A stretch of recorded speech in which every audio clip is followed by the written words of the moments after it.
আচ্ছা, সবাই একটু এই ভিডিওটা একটু দেখেন। আচ্ছা, কদম বুসি করা কি হারাম নাকি হালাল? একটু কমেন্ট বক্সে লিখে যাবেন। আমি ছোট মানুষ, আমি একটু জানতে চাই, শিক্ষার প্রয়োজন আছে আমার। কতকগুলো আলেম ওলামা আছে যারা মানুষকে ধোঁকা দেয় এবং কিভাবে ধোঁকা দেয়, কিভাবে তারা পথভ্রষ্ট করে, আমরা সে বিষয়ে আলোচনা করব।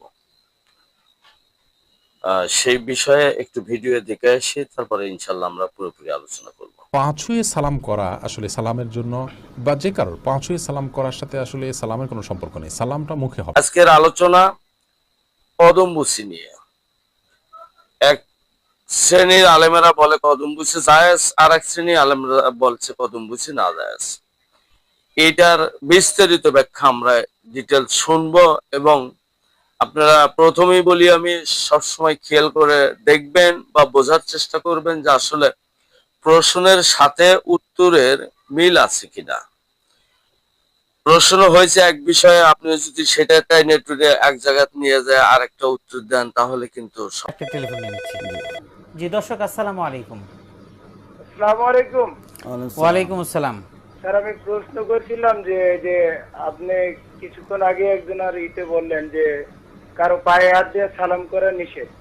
জি, এটা কি আমরা বাবা মার ক্ষেত্রেও পারবো না? এটার জবাব ইনশাআল্লাহ মোহতারামের কাছ থেকে আমরা পেয়েছি। তবে মুরব্বী যারা আছে, যে কোনো মুরব্বী হোক, যে কোনো মানুষ হোক, পায়ে হাত ধরে সালাম দেওয়ার বিধানটা রাসূলের যুগে ছিল না, সাহাবায়ে কেরাম করেননি। এটা মূলত আসলে এই কথাটা আমাদের মোহতারাম হয়তো সংক্ষিপ্ততার কারণে বলেননি।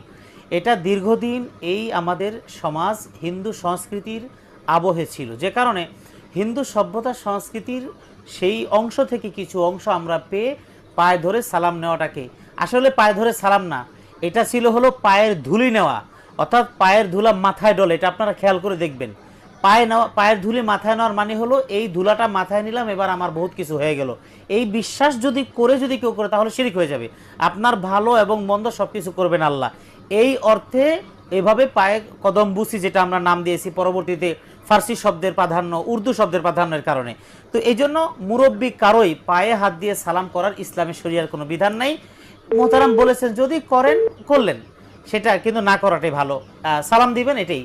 মুরব্বীদেরও কিছু বিষয় আছে মোহতারাম, মুরব্বীরাও পায়ে ধরে সালাম না করলে মনে করে বেয়াদব।